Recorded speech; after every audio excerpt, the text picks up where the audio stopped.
Welcome to Donald Trump equals Donnie Darko, The Destructors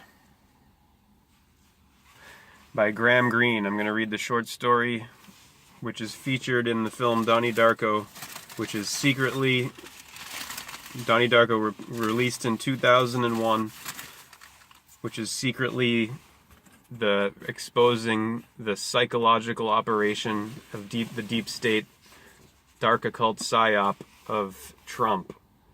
President Trump, which is President Donnie Darko, Donald Donnie Darko. Trump in English gematria is 88, T is 20, R is 18, U is 21, M is 13 in the middle, P is 16. Add those up, 88, which reduces to 16, which reduces to 7. 8 and 8 is 16, 1 and 6 is 7. Trump, which means to blow the trumpet, act the fool in Old French. The trumpet, as in the trumpets of the Bible. The horns, as in the ram horns of Aries arrives, and the bull's horns of Taurus, Aries and Taurus of the head, the cerebrum and the cerebellum, bullum of Taurus in the throat.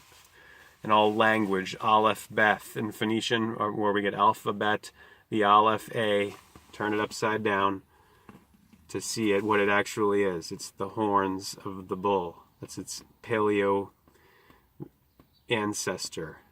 It's ancient, A-N-C-I-E-N-T, Ankh, the cross of the bull, L.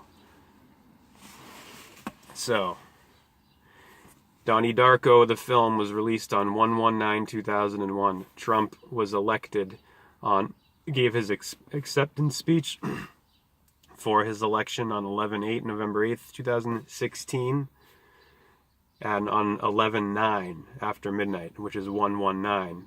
Donnie Darko released on January 19th, 1/19 in 2001, before the year, 8 months before 9/11, 2001. Donnie Darko is about the lead up to, at the beginning of November 1988, when it takes place, of the election of George H.W. Bush over Michael Dukakis. 88 election. Trump equals 88. And Donnie Darko is largely about the science of time travel with the character Roberta Sparrow, and it references directly Back to the Future, the movie where you have to go 88 miles per hour to time travel in the DeLorean. 88 is the number of the god of the magic arts of occult science, which is in Greek Hermes, where we get hermetic, as in hermetically sealed, concealed, and Roman, Latin, Mercury, and Egyptian Thoth, or thought, or the mind, writing in hieroglyphs, culture, Mercury, 88-day year of this god closest to the sun. The planet, the god. The planets are the gods, the 7 of astrology. His day is Wednesday, the Norse version, Wednes, Woden's. Woden is the Norse version of Mercury, Hermes, Thoth, god of occult or magic arts, which involves gematria, what I'm showing you here, of ABC 1, 2, 3, and letters and numbers, and spelling of spells, of magic spells, of the Gospels. So Donnie Darko in the film is given a countdown at the beginning of the movie from the psychopomp Frank in the Easter Bunny costume, the evil Ishtar Bunny costume, the really creepy dark bunny, and Donnie is hallucinating this, or is he? That's the point of you gotta see the film to get what I'm talking about here. And when so the countdown is 28 days, 6 hours, 42 minutes, 12 seconds. Those numbers add up to 88. And again, remember, this movie's taking place in 88, leading up to the 88 election, the Trump election. What else equals 88? Persona equals 88, as in the word meaning the facade, or the fake face of the ego, the front of the social mask. Persona, Latin, of where we get person, which is the mask, for worn in theater, the covering of the face, the front, which hides the back, Jack.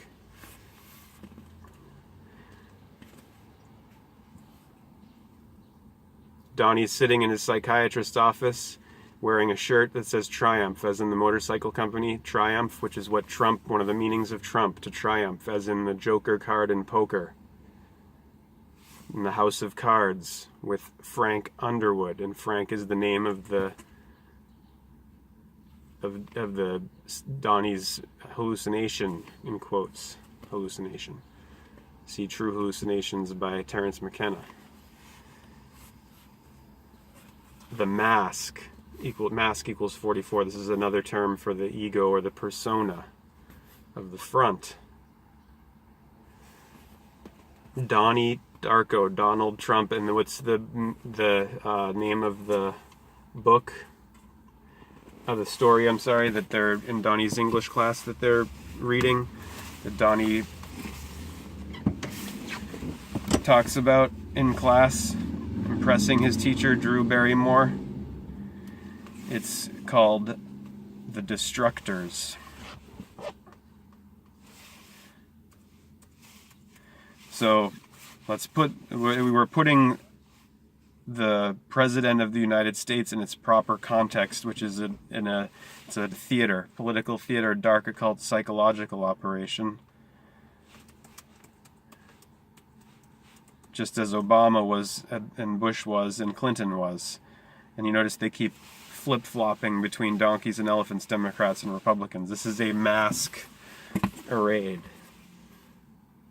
Whoever is sitting at 1600 Pennsylvania Avenue is the fake face or the ego of the power structure or the empire that America, formerly a constitutional democratic republic model of government, is now a Disneyland dictatorship where we have well-entertained, it's a Aldous Huxley chemical dictatorship of people who love their servitude because they're so well entertained, and they don't even respond when it's revealed to them that their government is criminal and is war criminals shooting on civilians, as WikiLeaks showed. And then the WikiLeaks founder gets picked up on trumped up charges. So let's read the short story by Greene without any further ado. The Destructors. This should be fun. I haven't read this yet. I'm saving it for this here. I probably should just read you like a summary, but we're going to read the whole thing. I would say would be a fun thing to do here.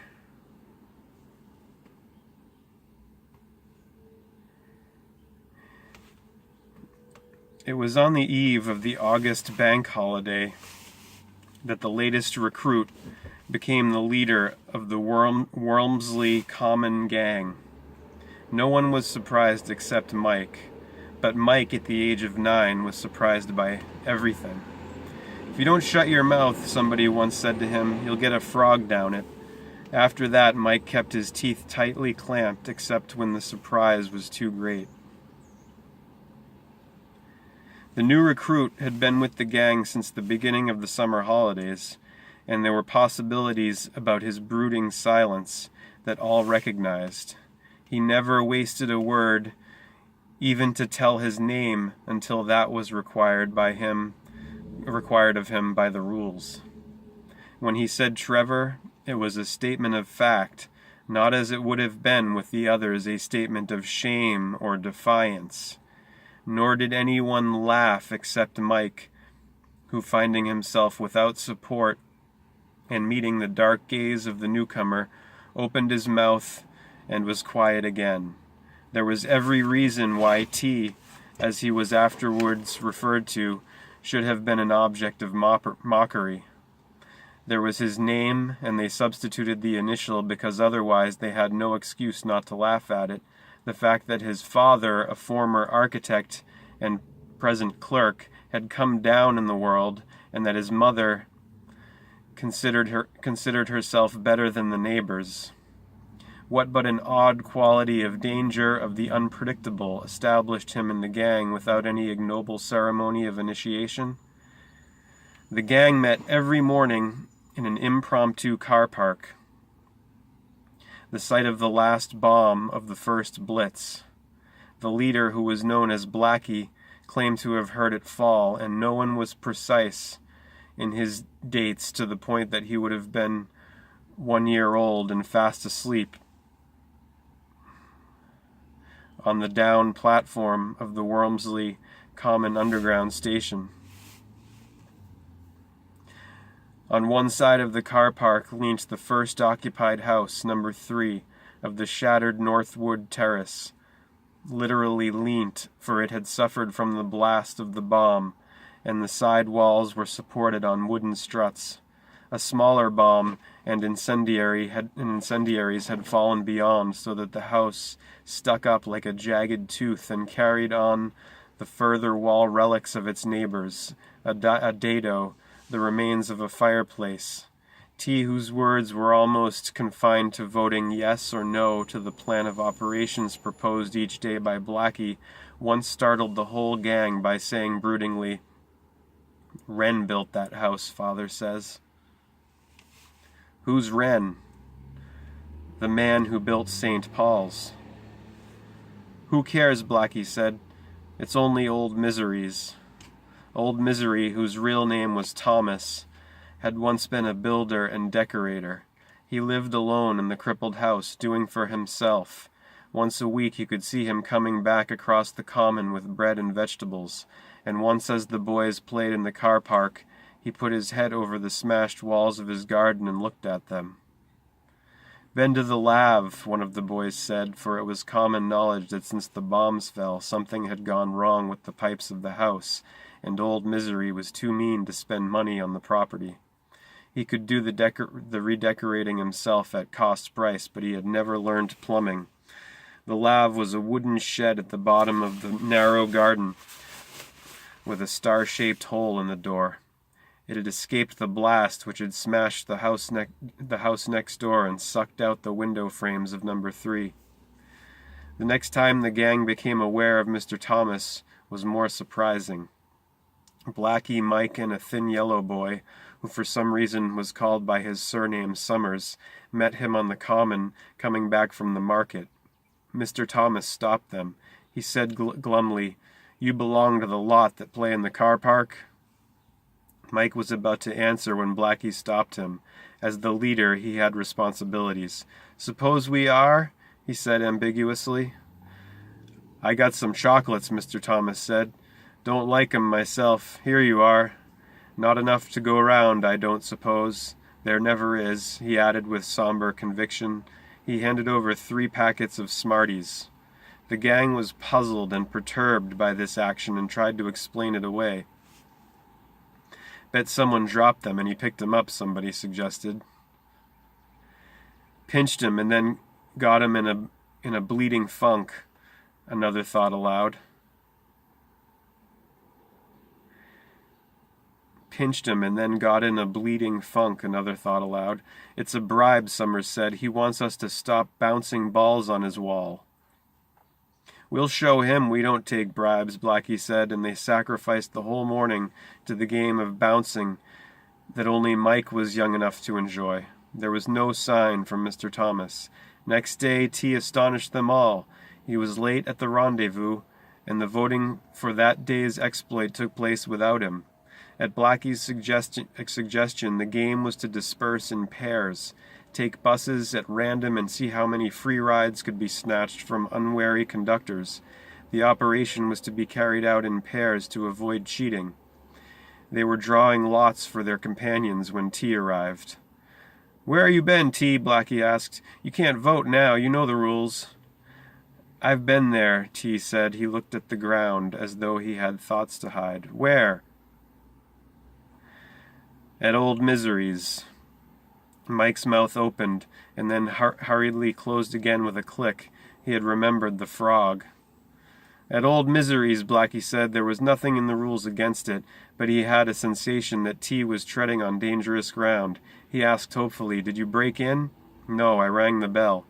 And what did you say? I said I wanted to see his house. What did he do? He showed it me. Pinch anything. Pinch anything? No. What did you do it for then?